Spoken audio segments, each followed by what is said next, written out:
Evan McMullin is a very obscure and very bald ex-CIA operations officer from the state of Utah. He's got a few other accolades as well. Former volunteer refugee coordinator for the United Nations in Jordan. Advisor to the House Committee on Foreign Affairs. Goldman Sachs investment banker.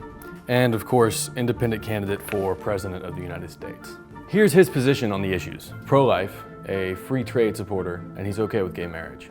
He's definitely for border security, but not mass deportation. He supports some parts, but not all of the Affordable Care Act. He's also been very critical of Donald Trump on both his Muslim comments and closeness with Russia. Evan is running as an independent alternative to Donald Trump. In his home state of Utah, he's polling within just a few percentage points of the nominees from both the Democratic and Republican parties. The important part here is that a McMullin win in the state of Utah could be enough to put him in the Oval Office. This is due to some very carefully defined fallback procedures that are outlined in the 12th Amendment to the United States Constitution. The following is an analysis that was published by Benjamin Morris of 538.com. According to Morris, for McMullin to get to the White House, he has to pass 3 mile markers. Number 1, he has to win the state of Utah.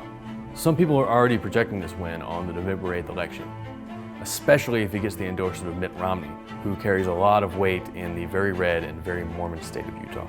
Okay, so he wins the state of Utah. But that's just one state, right? Number 2, he has to lock up the Electoral College. Our Electoral College system of voting requires that a candidate win at least 270 electoral votes in order to become the president.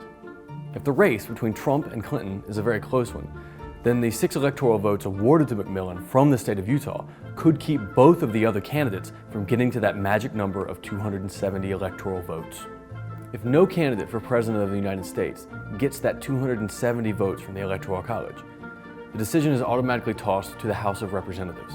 The last time this happened was way back in 1824, when John Quincy Adams beat out Andrew Jackson for the presidency. Okay, so he wins the state of Utah and locks up the Electoral College, both of which are pretty unlikely to happen.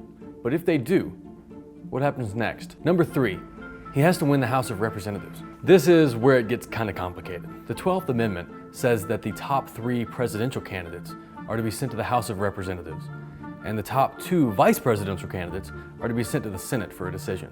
Each state delegation gets a single vote. It's 50 in the House, 50 in the Senate.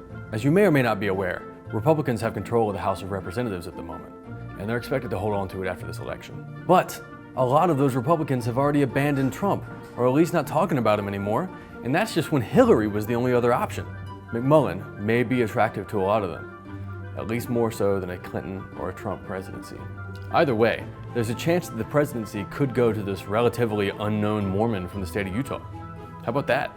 The chance of all of this happening just right is pretty small. In fact, a huge spike in popularity for McMullin right now would actually hurt his chances at being viable, since he would just split the Trump vote. However, this is a very rare and interesting circumstance that really flexes some of the deeper muscles within the US Constitution. For AL.com, I'm Ian Hobby.